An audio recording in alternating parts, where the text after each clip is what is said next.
Hello दोस्तों। Lecture 3 of management ready है। इसको हम स्टार्ट करते हैं एक छोटी सी इन्फॉर्मेशन के साथ। पहला तो मैं यहाँ पे सारा वीडियोस जो कंटेंट है आपका फंक्शनल मैनेजर का, चाहे वो एप्टीट्यूड है, चाहे वो मैनेजमेंट के लेक्चर्स हैं, और चाहे वो आपका लॉजिकल रीजनिंग है, या फिर मतलब कोई भी सिलेबस का पार्ट है, वो मैं सारी वीडियोस यहाँ पे अपलोड करूँगा और इसके लिए कोई आपको चार्जेस नहीं लगने हैं। ठीक है। और सेकंड कि आप लोगों से मैंने कल सजेशंस मांगे थे कि आप मुझे बताओ कि मैं किस तरह से वीडियो बनाऊं ताकि आप लोगों के लिए मतलब ज़्यादा इफेक्टिव रहें। और इस चैप्टर में हम एक आपको मैं एक एग्जांपल के साथ स्टार्ट करते हैं। हम कोका कोला ना, कोका कोला और पेप्सी ये भारत में आती हैं, इंडिया में आती हैं। ये इंडिया में आके ना ये क्या करती हैं, अपना बिजनेस को एक्सपेंड करती हैं। क्योंकि देखो इसका टेस्ट ऐसा है कि एक बार बंदा पीता है तो फिर मतलब उसको आदत सी पड़ जाती है इसको पीने की। बट क्या क्या होता है कि पेप्सी और कोका कोला को ना एक एनजीओ, इन्वायरमेंट के रिलेटेड ना एक एनजीओ है सीएससी, वो क्या करता है, वो इसको बोलता है कि यार इसके जो कंटेंट है, जो इसके अंदर मतलब जो कोका कोला के अंदर कंटेंट है, कंस्टिट्यूएंट्स हैं, उसमें ना जो पेस्टिसाइड्स यूज हो रहे हैं उसका जो जितने यूज होने चाहिए थे उससे 24 टाइम्स ज्यादा यूज हो रहे हैं।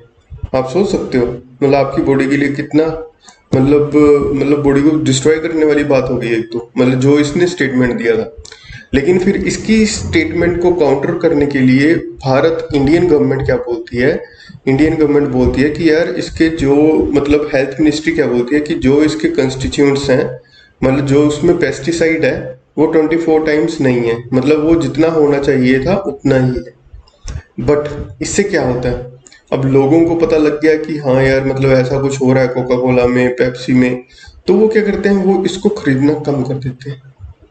मतलब देखो एक छोटी सी न्यूज फ्रॉम सीएससी, एक ऑर्गेनाइजेशन है कोका कोला पेप्सी, उसका देखो सेल को मतलब बिल्कुल ही डाउन कर दिया। जहां पे उनके मतलब इतने सारे प्रोडक्ट सेल होते थे, वहां पे उनके प्रोडक्ट बस कुछ ही स्टेट में सीमित रह गए। जबकि इनको इनकी स्टेट ने भी इनको मतलब सपोर्ट किया, स्टेट गवर्नमेंट ने भी बोला कि यार नहीं ऐसा कुछ नहीं है। लेकिन जब सीएससी एक एनजीओ ने मतलब इन्वायरमेंट रिलेटेड एक एनजीओ ने बोल दिया कि ऐसा कुछ हो रहा है, तो मतलब देखो इसका इम्पैक्ट देखो आप। तो इसी के रिलेटेड ही आज हमारा चैप्टर है, बिजनेस इन्वायरमेंट के ऊपर हम बात करेंगे आज।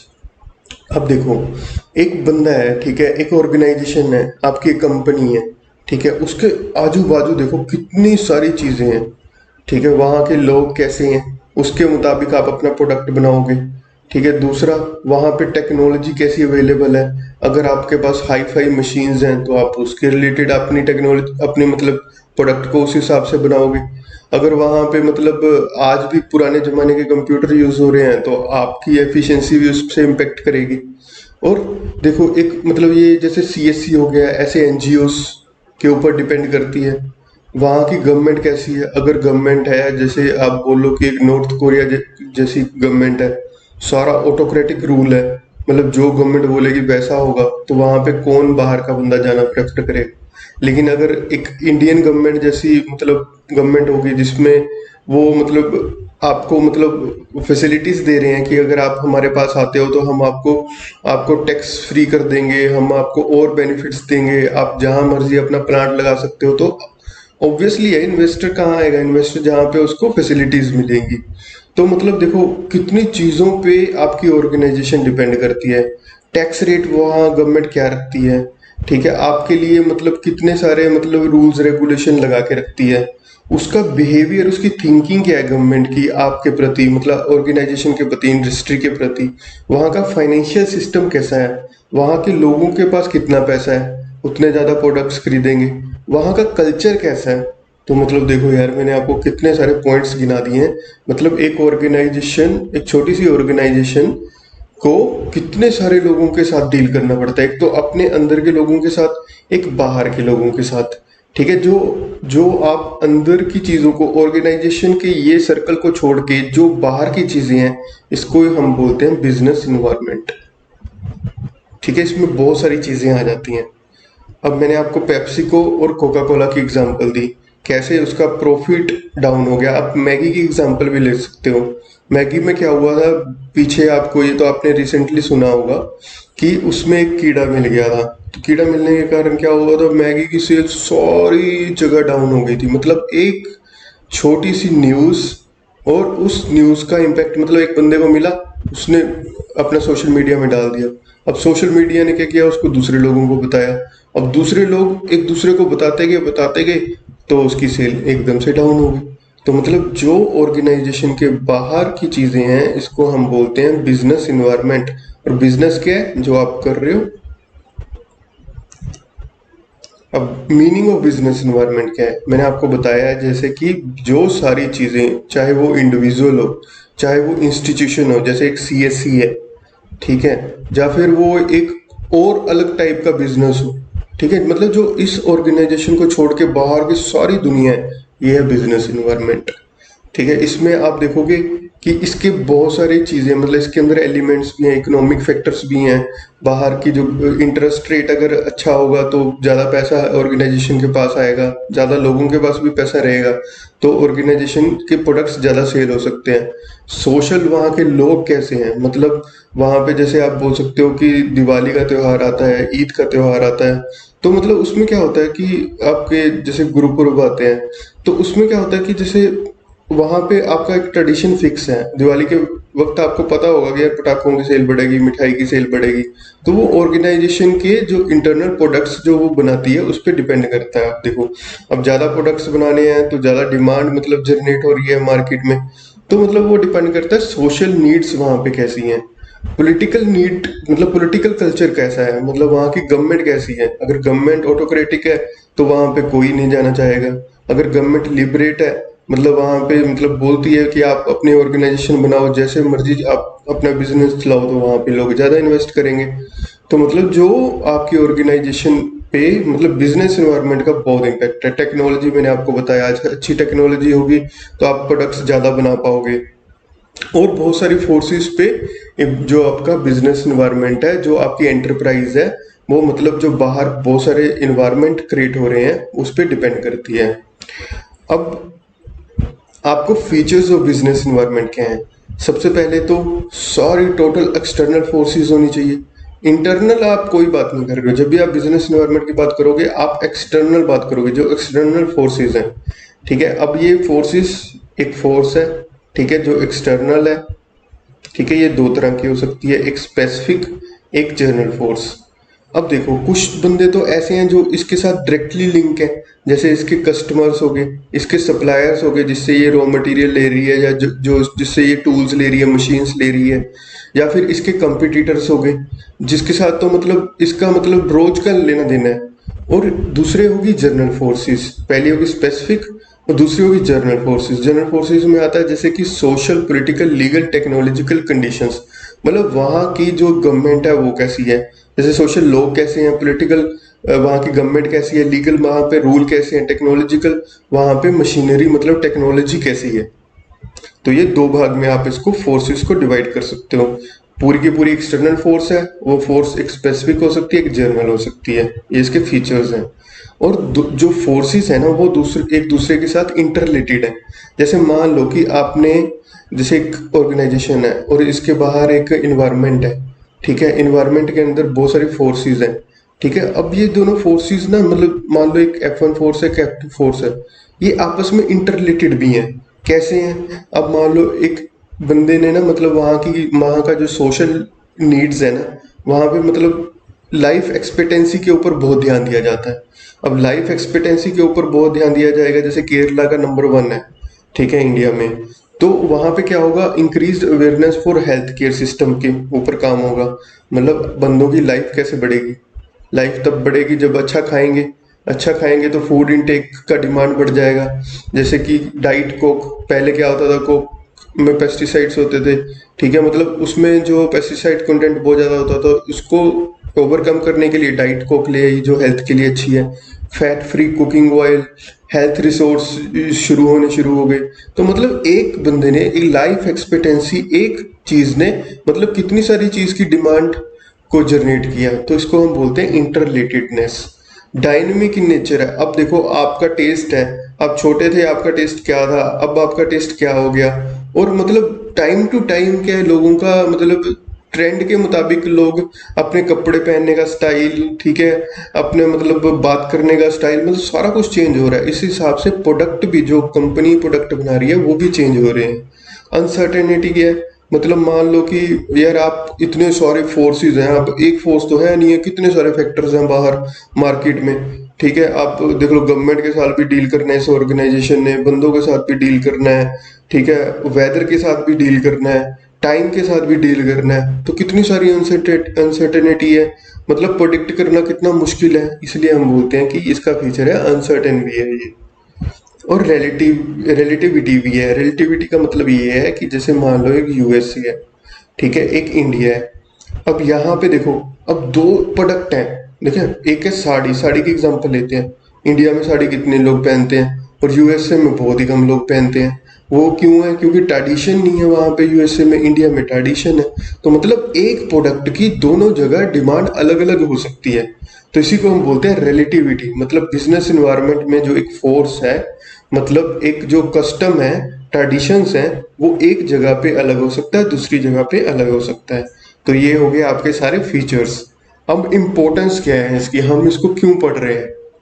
इसकी इम्पोर्टेंस है, जैसे यार आप फंक्शनल मैनेजर बनोगे ना, तो आप डिपार्टमेंट ऑफ कॉमर्स में जा रहे हो, तो कॉमर्स में तो सारा इंडस्ट्रीज के साथ डील करना है। तो अगर आपको इसकी नॉलेज नहीं होगी तो आप कैसे एक अच्छे मैनेजर बनोगे? तो इसको जानना इसलिए ज़रूरी है। चलिए अब एक इम्पोर्टेंस आप देखते हैं बिजनेस इन्वायरमेंट का क्या है। It enable the firm to identify opportunities and getting the first mover advantage. Maruti Suzuki की एग्जांपल ले लो।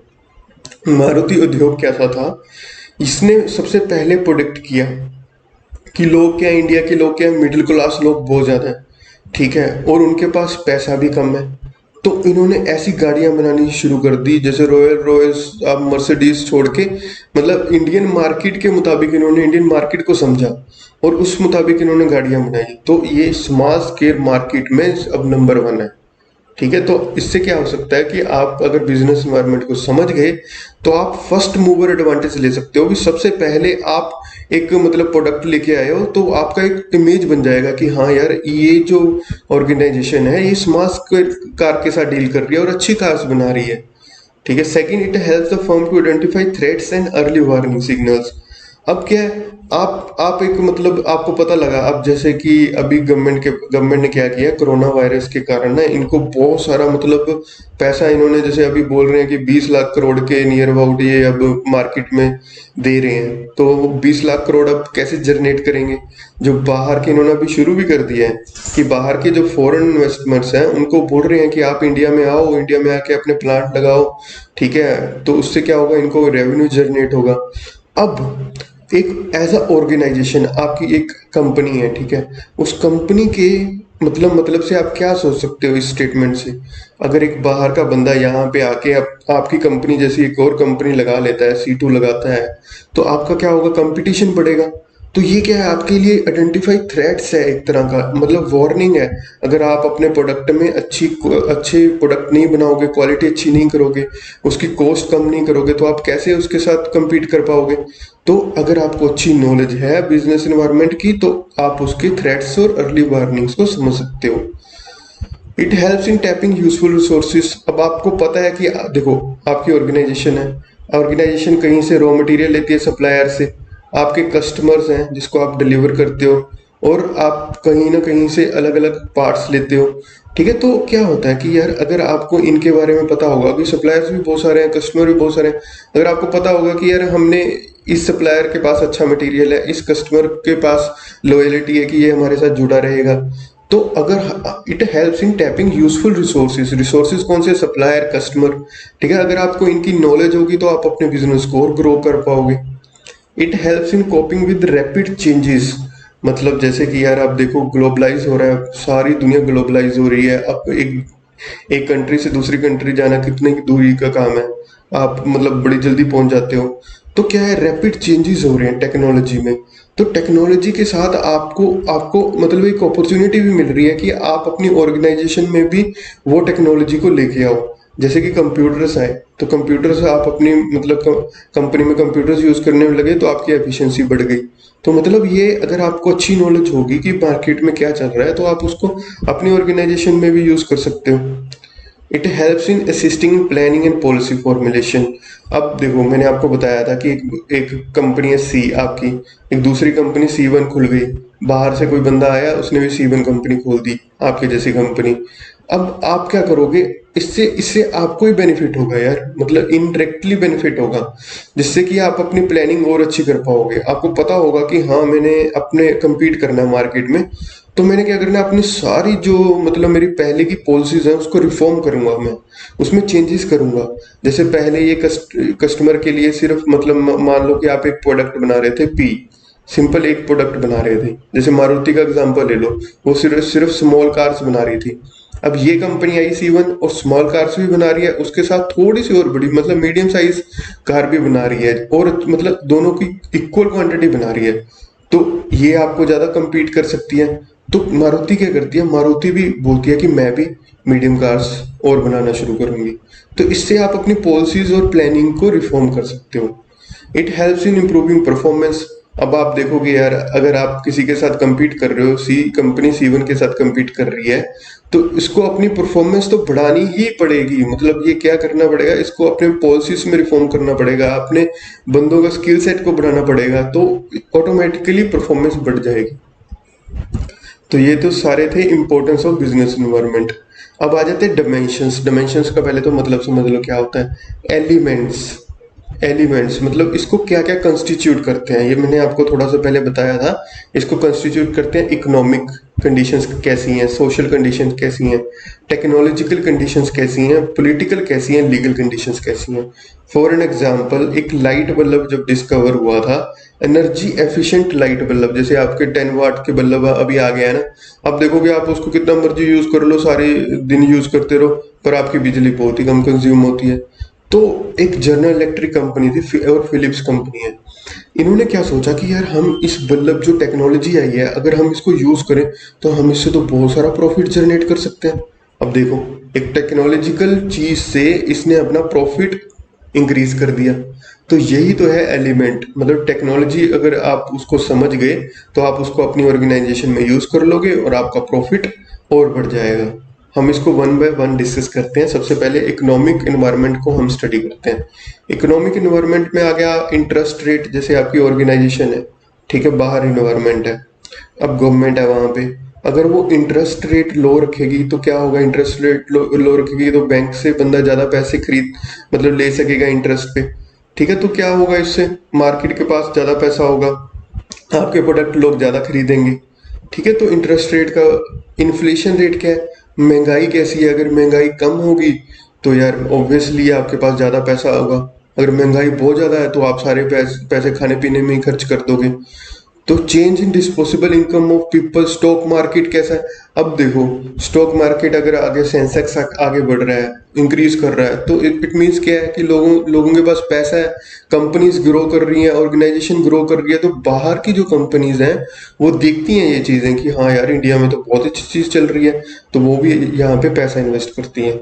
वैल्यू ऑफ रुपी क्या है, आजकल देखो रुपी डॉलर के मुताबिक कितना डाउन हो गया है, रुपी मतलब इतना डाउन हो गया है कि यार मतलब कोई सोच भी नहीं सकता था। तो इससे क्या होता है कि इमेज खराब होती है। अगर आपका रुपी स्ट्रांग होगा तो मतलब आपकी ऑर्गेनाइजेशंस, आपकी जो इकोनॉमी है मतलब वो अच्छी है, ठीक है। तो यही मतलब चीजें हैं, मतलब एलिमेंट्स हैं बिजनेस इन्वायरमेंट के, जो अगर आपका इंटरेस्ट रेट अच्छा होगा, लोगों के पास पैसा होगा तो लोग ज्यादा खरीदेंगे। अब ऐसी मतलब अगर आप सोच सकते हो इसको भी, अगर लोगों के पास ज्यादा पैसा होगा लोग घर भी ज्यादा बनाएंगे, गाड़ियां ज्यादा खरीदेंगे, तो सारी चीजों की डिमांड ऑटोमेटिकली बढ़ जाएगी। अब इकोनॉमिक एनवायरनमेंट में मैंने आपको बताया कौन कौन से कंपोनेंट्स हो सकते हैं, जैसे कि प्राइवेट और पब्लिक सेक्टर वहां का कैसा है। पब्लिक सेक्टर हो गया जो गवर्नमेंट के पास है, प्राइवेट सेक्टर हो गया जो प्राइवेट कंपनीज हैं, ठीक है। तो अगर वहां पे मतलब रोल ऑफ प्राइवेट और पब्लिक सेक्टर क्या है, अगर प्राइवेट को ज्यादा आप तवज्जो दोगे तो लोग, बाहर के लोग और ज्यादा आएंगे यहाँ पे। अगर आप पब्लिक को ही तवज्जो देते रहोगे तो पब्लिक के पास रहेंगे तो वहां पे इन्वेस्टमेंट कम रहेगी, ठीक है। जीएनपी वहाँ की कैसी है, लोगों के पास कितना पैसा है, ठीक है, वहाँ पे इंपोर्ट एक्सपोर्ट कैसा है, वहाँ पे फॉरेन एक्सचेंज रिजर्व्स कितने हैं कि अगर कोई डिफिकल्ट सिचुएशन आए तो उसको वो टैकल कर सकता है, नहीं टैकल कर सकती कंट्री। वहाँ पे एग्रीकल्चर इंडस्ट्रियल प्रोडक्शन कैसी है, वहाँ पे मतलब ट्रांसपोर्टेशन कैसा है, मनी का सप्लाई कैसा है, मतलब सारी चीज़ों पे इकोनॉमिक इन्वायरमेंट डिपेंड करता है। अब सेकंड हो गया सोशल इन्वायरमेंट। अब मैंने आपको बताया था कि सोशल इन्वायरमेंट में क्या आता है, वहाँ पे कस्टम्स कैसे हैं, जैसे दिवाली, ईद, क्रिसमस, गुरु पर्व आएंगे तो क्या होगा, मिठाइयों की डिमांड बढ़ जाएगी, ठीक है, लोग नए नए कपड़े सिलाएंगे, तो वो सारा इम्पेक्ट करता है एक बिजनेस को, ठीक है।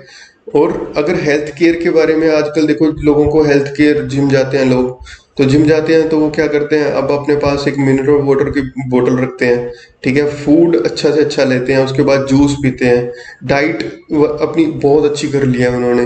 तो उन चीज़ों की देखो ऑटोमेटिकली डिमांड बढ़ रही है, और डिमांड शिफ्ट भी हो रही है पहले ही डिमांड से। तो ये सारा सोशल इन्वायरमेंट के कारण हो रहा है। पहला था इकोनॉमिक इन्वायरमेंट, मतलब वहाँ पे पैसा कैसा है लोगों के पास, फिर दूसरा है सोशल इन्वायरमेंट, वहाँ पे लोग कैसे हैं, ठीक है, और वहाँ पे कस्टम्स कैसे हैं। तीसरा टेक्नोलॉजिकल इन्वायरमेंट। अब मैंने आपको बताया कि अब आप पहले के ज़माने में चले जाओ, सीडी रोम सुनते थे आप, कियोस्क होते थे, इंटरनेट कैफ़े होते थे, लेकिन आजकल आपको ये चीज़ें नहीं मिल रही हैं, क्योंकि देखो इतना ज़्यादा डिमांड में शिफ्ट हो गया है, इतनी ज़्यादा नई टेक्नोलॉजी आ गई है, तो वो सारी इम्पेक्ट कर रही हैं एक इंडस्ट्री को। अब इंडस्ट्री लगा रहे हो तो आप उसमें सीडी रोम थोड़ा रखोगे यार, अब आप उसमें नई टेक्नोलॉजी रखोगे। तो पॉलिटिकल इन्वायरमेंट, वहाँ पे मैंने आपको बताया कि 1991 में क्या हुआ था, कि 1991 में एक इकोनॉमिक क्राइसिस आ गया था इंडिया में। वहां पे क्या था, इंडिया का डेब्ट इतना ज़्यादा बढ़ गया था कि इंडिया को गोल्ड बाहर इंग्लैंड बैंक में रखना पड़ा, वहां से लोन लेना पड़ा था। तो इंडिया गवर्नमेंट में क्या किया था उन्होंने ना, लिबरलाइजेशन, ग्लोबलाइजेशन, ठीक है, प्राइवेटाइजेशन, उसने ये किया था। मतलब ये हम बाद में अभी इसके वीडियो के लास्ट में हम देखेंगे क्या है ये। तो इसको रिफॉर्म के रूप में लेके आई, तो इंडिया का जो मतलब सिचुएशन है वो अच्छा हो गया था। तो ये पॉलिटिकल एनवायरनमेंट। वहाँ पे पॉलिटिकल एनवायरनमेंट कैसा है, जो मतलब गवर्नमेंट है उसके जो मतलब बंदे चुन के आए हैं, एमएलएज हैं, एमपीज हैं, मतलब वो कैसे हैं वहाँ पे, वो सपोर्ट करते हैं ऑर्गेनाइजेशन को या नहीं सपोर्ट करते, तो वो भी इम्पेक्ट करता है ऑर्गेनाइजेशन को। जैसे major element of social environment में क्या है, वहाँ पे क्वालिटी ऑफ लाइफ कैसी है, लाइफ एक्सपेक्टेंसी कैसी है, वहाँ पे वर्कफोर्स कैसी है, तो वहाँ पे पॉपुलेशन का ट्रेंड कैसा है, वहाँ पे लिटरेसी रेट्स कैसे हैं। तो अगर वहाँ पे यार अच्छे खासे लोग होंगे तो क्या होगा, ऑर्गेनाइजेशन में भी लोग ही काम करते हैं, अगर उनकी लाइफ ज़्यादा होगी, उनकी स्किल ज़्यादा होगी, तो ऑर्गेनाइजेशन भी ग्रो करेगी। अब नेक्स्ट है लीगल इन्वायरमेंट। इसको एक एग्जांपल के साथ हम देखते हैं। जैसे कि मान लो कि एक सिगरेट बेचने वाली कंपनी है, उसको क्या है कि वो बाउंडेड है, उसको हमेशा उसके साथ लिखना पड़ता है cigarette smoking is injurious to health. मतलब उसको कंपनीज एक्ट, जो इंडिया के कंपनीज एक्ट है, इंडिया के मतलब बहुत सारी और फैक्ट्रीज एक्ट है, ठीक है, जिसके एक्ट के मुताबिक, मतलब ये कहाँ से बने हैं, पार्लियामेंट में एक रूल पास हुआ जिसके मुताबिक ये एक्ट बने, और ये किसने बनाए, गवर्नमेंट ने बनाए, ठीक है। अब या तो ये मतलब कोर्ट में भी बन सकते हैं, मतलब कोर्ट भी इसको इन्फोर्स कर सकता है, और गवर्नमेंट इसको बना सकती है। तो ये मतलब जो ऑर्गेनाइजेशन है ये बाउंडेड है इससे, मतलब वो इससे बाहर नहीं निकल सकती। जैसे ये बिजनेस इन्वायरमेंट है, इसमें क्या इकोनॉमिक भी है, सोशल भी है, टेक्नोलॉजिकल भी है, ठीक है, और इसके साथ लीगल भी है। और लीगल में ये बाउंडेड है, मतलब अपनी अपनी जो अपनी इसकी पॉलिसीज हैं वो इससे बाहर नहीं हो सकती लीगल से, तो इसको ये लीगल इन्वायरमेंट भी इम्पेक्ट करता है। तो एलिमेंट्स में हमने देखो 5 एलिमेंट्स को अभी तक स्टडी किया है। उसमें पॉलिटिकल इन्वायरमेंट में देखो क्या आ गया, कॉन्स्टिट्यूशन क्या है, पॉलिटिकल सिस्टम कैसा है, पॉलिटिकल सिस्टम में बंदे कैसे हैं, ठीक है, नेचर कैसी है पॉलिटिशियंस की, वो ऑर्गेनाइजेशन को सपोर्ट करते हैं नहीं करते, आइडियोलॉजी कैसी है उनकी, ठीक है, लेवल ऑफ पॉलिटिकल मोरलिटी कैसी है उनकी, ठीक है, पॉलिटिकल इंस्टीट्यूशंस और उनकी गवर्नमेंट जो पीएसयूज हैं, उनकी कंपनीज हैं, सेंट्रल गवर्नमेंट की कंपनीज हैं, वो कैसी हैं। तो ये सारे पॉलिटिकल इन्वायरमेंट में आते हैं। अब इकोनॉमिक इन्वायरमेंट इन इंडिया कैसा है, देखो जब इंडिया स्टार्ट हुआ था ना यार, इसको हम मैक्रो लेवल फैक्टर्स पे स्टडी करते हैं सबसे पहले तो। जैसे वहाँ पे आप देखो इकोनॉमिक इन्वायरमेंट, अगर इंडिया को स्टडी करना है तो आपको सबसे पहले उसका 5 ईयर प्लान कैसा है, एनुअल बजट कैसा है। जैसे फरवरी में क्या होता है, एक एनुअल प्लान आता है, बजट आता है, जो फाइनेंस मिनिस्टर लेके आता है, तो उससे हमें पता लगता है कि अगले 5 साल के लिए हमारी पॉलिसीज क्या है, उसके मुताबिक आप देखोगे स्टॉक मार्केट आगे बढ़ता रहता है। अगर अच्छी न्यूज़ आएंगी, लोगों के लिए अच्छी न्यूज़ आएंगी तो स्टॉक मार्केट बढ़ जाता है।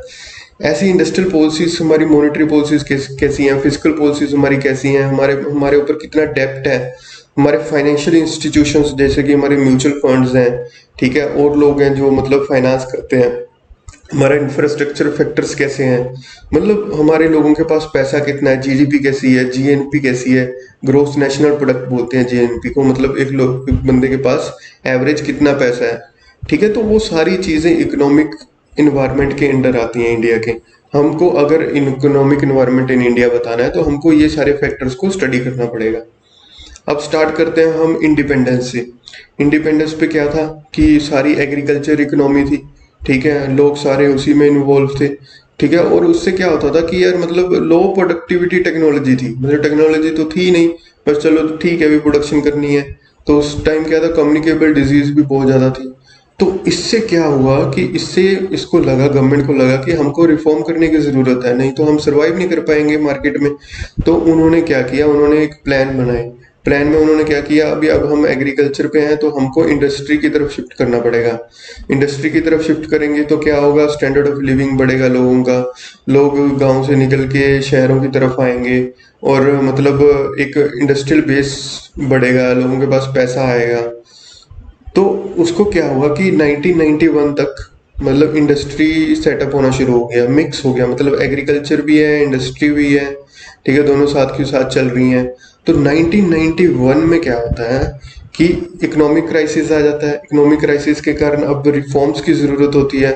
तो इंडियन गवर्नमेंट बहुत सारे रिफॉर्म्स लेती है। सबसे पहले देखो, जो लाइसेंस थे, मतलब जैसे एक ऑर्गेनाइजेशन जैसे इंडिया है पूरा टोटल, इंडिया के अंडर ना अगर किसी ऑर्गेनाइजेशन है, बहुत सारी ऑर्गेनाइजेशन हैं, ठीक है, मान लो एक ऑर्गेनाइजेशन हो, O1 O2 O3, तो इसको ना इतने सारे लाइसेंस लेने पड़ते हैं। जैसे इन्वायरमेंट के रिलेटेड लाइसेंस ले लो, प्रोडक्शन करने के लिए लाइसेंस ले लो, बंदे रखने के लिए एक लाइसेंस है, ठीक है, रॉ मटेरियल खरीदने के लिए लाइसेंस था। तो गवर्नमेंट ने क्या किया, यार इतने सारे लाइसेंस होंगे तो कैसे इंडस्ट्री ग्रो करेगी, तो उसने वो लाइसेंस को कम करके सिर्फ 6 लाइसेंस कर दिया, बाकी सारे लाइसेंस हटा दिए, ठीक है। तो उसके बाद उन्होंने क्या किया, पब्लिक सेक्टर्स को उसने डिसइन्वेस्टमेंट करना शुरू किया, मतलब पब्लिक सेक्टर्स के बाद अब प्राइवेट सेक्टर के ऊपर ज्यादा जोर देना शुरू किया।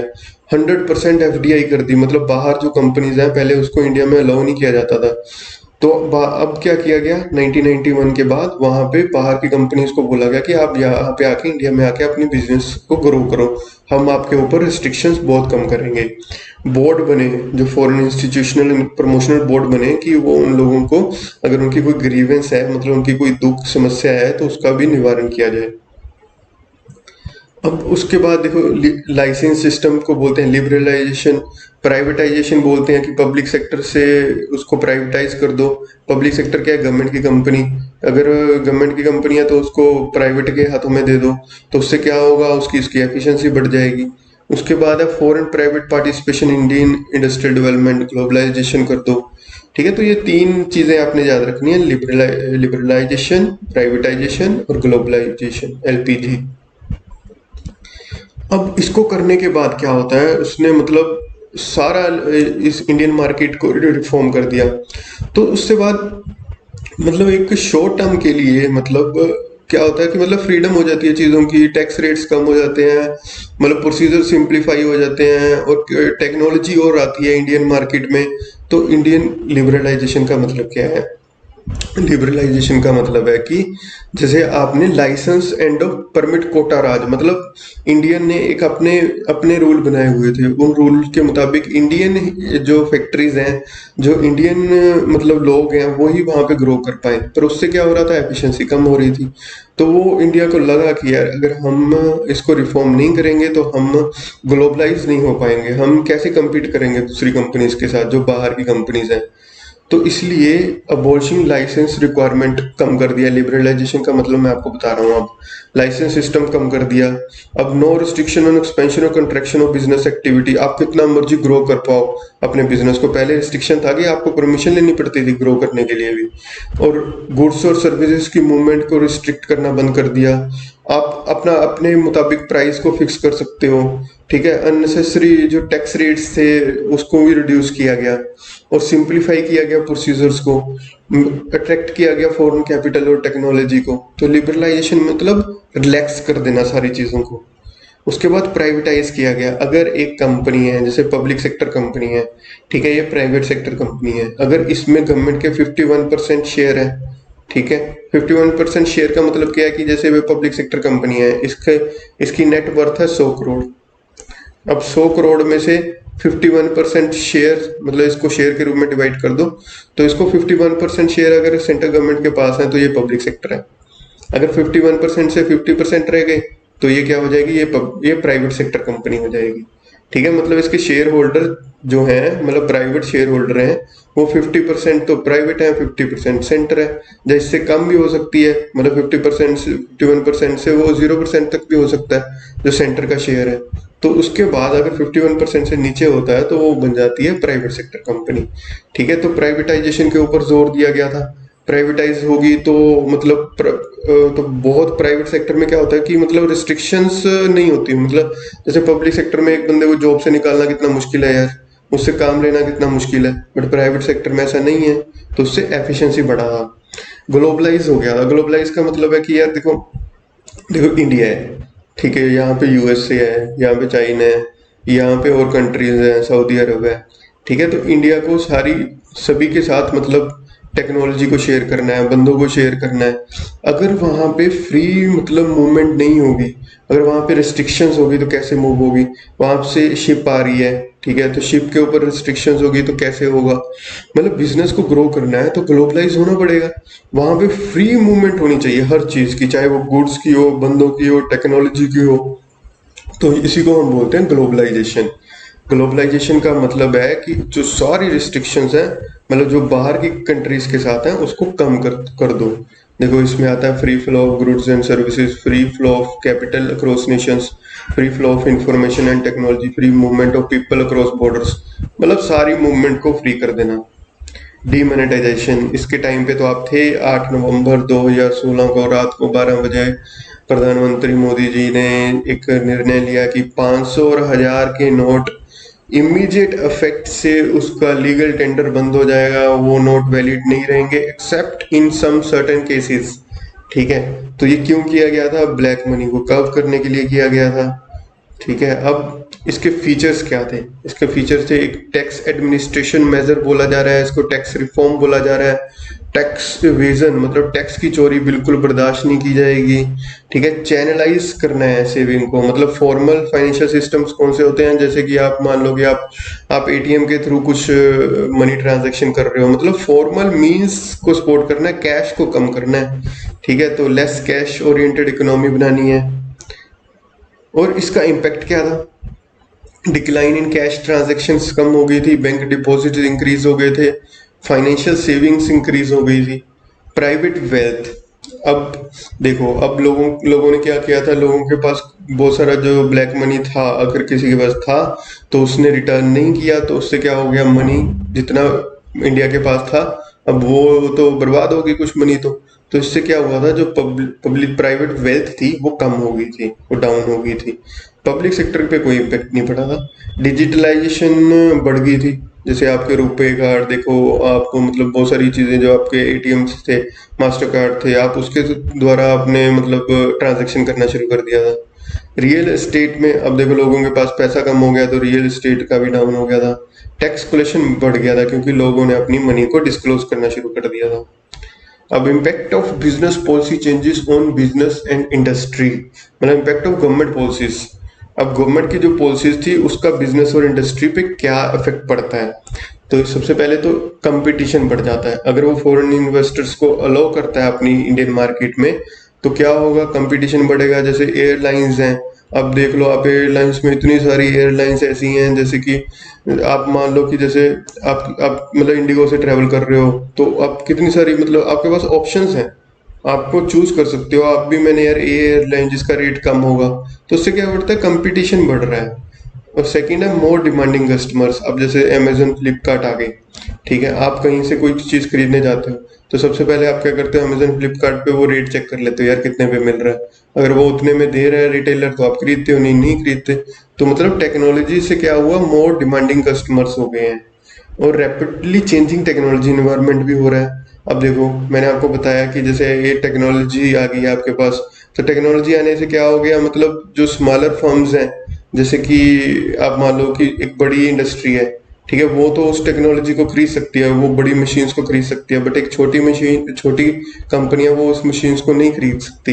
तो उनके लिए चैलेंज भी क्रिएट हो गया, मतलब ऑर्गेनाइजेशन पे उसका इम्पेक्ट पड़ा है। अब नेसेसिटी फॉर चेंज है। अब देखो 1991 में क्या हुआ था, इकोनॉमिक क्राइसिस आ गया, तो इंडिया को लगा कि हमें अब रिफॉर्म करने की ज़रूरत है। अगर हम चेंज नहीं करेंगे, अगर हम अपने पढ़ने के स्टाइल में भी चेंज नहीं करेंगे, हम अपने ऑर्गेनाइजेशन को चेंज नहीं करेंगे, तो हम कभी भी सक्सेसफुल नहीं हो सकते। Need for development of human resources. अब देखो एक मार्केट है, ठीक है, इंडियन और ऑर्गेनाइजेशन है, एक बाहर की ऑर्गेनाइजेशन भी इसके सामने आ गई है। तो इस ऑर्गेनाइजेशन में जो बंदे हैं, देखो यहाँ पे तो ऑब्वियसली बाहर के बंदे भी होंगे, इंडियन बंदे भी होंगे, तो यहाँ का स्किल सेट कितना अच्छा होगा। तो यहाँ की जो ह्यूमन फोर्स है उसका भी स्किल सेट अच्छा करने के लिए उसको डेवलप करना भी बहुत जरूरी हो गया है। मार्केट ओरिएंटेशन हो गई है। अब पहले क्या था, आप प्रोडक्ट बनाते थे, सेल करते थे, लेकिन अब आपने क्या करना है, पहले मार्केट को स्टडी करना है, फिर अपना प्रोडक्ट बनाना है।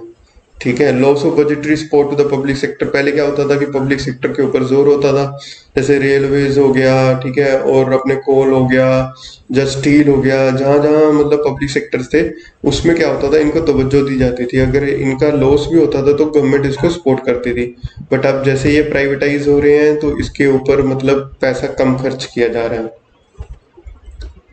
अब कंक्लूजन क्या है कि यार मतलब जैसे लिबरलाइजेशन हुआ, प्राइवेटाइजेशन हुआ, ग्लोबलाइजेशन हुआ, तो उससे क्या हुआ कि इंडियन जो बिजनेस थे वो ग्रो किए, इसका इम्पैक्ट पॉजिटिव रहा। तो गवर्नमेंट क्या करने लगी कि इसको एक प्रैक्टिस बना लिया कि हम इसको यूज करेंगे as a tool to improve the Indian economy.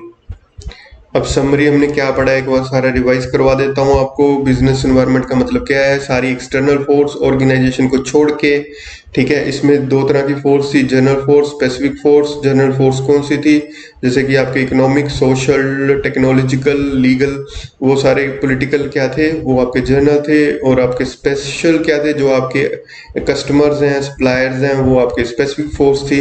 और मैंने आपको बताया टोटल फोर्स है, फिर स्पेसिफिक और जनरल फोर्स है। जो दोनों फोर्स हैं वो इंटररिलेटेड है, डायनेमिक है, चेंज होती रहती है, अनसर्टेन है, मतलब प्रेडिक्ट करना मुश्किल है, कॉम्प्लेक्स है, इतनी सारी फोर्सेज है क्योंकि कॉम्प्लेक्स है। रिलेटिविटी साड़ी की एग्जांपल दी थी, एक यूएसए में अलग है डिमांड, यहाँ पे इंडिया में अलग है डिमांड, क्योंकि ट्रेडिशंस अलग है। एक डिमांड प्रोडक्ट की, एक प्रोडक्ट की डिमांड अलग अलग हो सकती है, रिलेटिव हो सकती है। इंपॉर्टेंस ऑफ बिजनेस एनवायरनमेंट मैंने आपको बताया था, आप क्या कर सकते हो। सबसे पहले मारुति उद्योग का एग्जांपल बताया था। Identification of opportunities of opportunity, मतलब फर्स्ट मूवर हो सकते हो आप। थ्रेट्स, मतलब बाहर का कोई कस्टमर आता है तो आपकी ऑर्गेनाइजेशन के लिए एक मतलब थ्रेट लेके आता है, तो आप उसके मुताबिक अपना मतलब चेंज कर सकते हो। आप रैपिड चेंजेस कर सकते हो, कोपिड विद रैपिड चेंजेस, मतलब जो जो चेंज हो रहे हैं उसके मुताबिक आप अपनी पॉलिसीज को भी चेंज कर सकते हो, अपनी टेक्नोलॉजी को भी चेंज कर सकते हो, और इससे आपकी परफॉर्मेंस बढ़ेगी। एलिमेंट्स मैंने आपको बताया था, इकोनॉमिक फैक्टर्स पे डिपेंड करता है, जैसे कि इंटरेस्ट रेट्स पे डिपेंड करता है, स्टॉक मार्केट पे डिपेंड करता है, रुपये पे डिपेंड करता है। सोशल इन्वायरमेंट है, एलिमेंट है इसका, जैसे कि आपके वहाँ पे सोशल त्योहार कैसे हैं, वहाँ पे ट्रेडिशंस कैसी हैं, आपकी वैल्यूज कैसी हैं, तो उस पर भी आपका ऑर्गेनाइजेशन डिपेंड करता है। टेक्नोलॉजी अच्छी आ रही है तो आप उसको ऑर्गेनाइजेशन में उसको यूज करोगे।